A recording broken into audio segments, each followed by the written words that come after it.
not only from the trauma, but from a tiny little flat in Marshall House near the Beehive pub in Hoxton. And what with London's demographics changing. Mum didn't think we were safe here or had any chance or future, so she got us out of there to start afresh.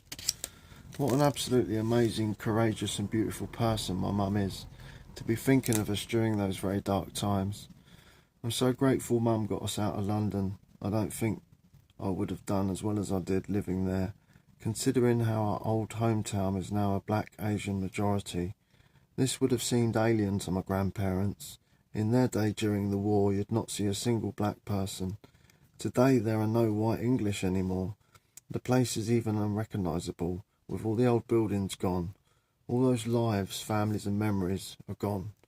So sad. I remember every 2 weeks on the weekend my stepdad would drive us all to London. Mum would go to see her mum and dad, while my stepdad visited his parents, and my dad would be there without fail waiting to pick us up. The first couple of years seemed relatively happy, stable and overall positive, but then things began to slowly develop into arguments. I'd be shouted at and hit. I was physically locked in my room until I calmed down.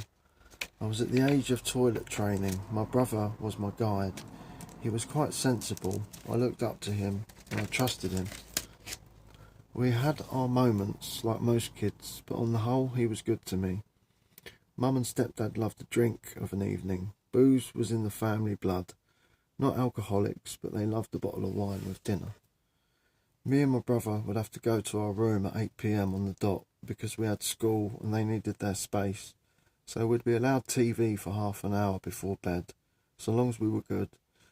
I remember sharing a room with my bro. We had an old metal set of bunk beds. He had the bottom bunk and I had the top. I never got the TV remote, but it was okay because I loved Mr. Bean anyway. I'd start to nod off to sleep. I always fell asleep first, but my brother didn't like the way I was breathing, so he'd scream at me, "Shut up snoring."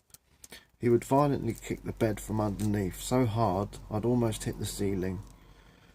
He was a calm, quiet lad until something pissed him off. Then he'd turn and go cold with a stare that would kill. This became more and more regular. My brother would invent little ways of trying to manage the situation. He tried earplugs, he tried holding my breath, sleeping on my side, and even letting him sleep before I could, but I was always a nuisance to him.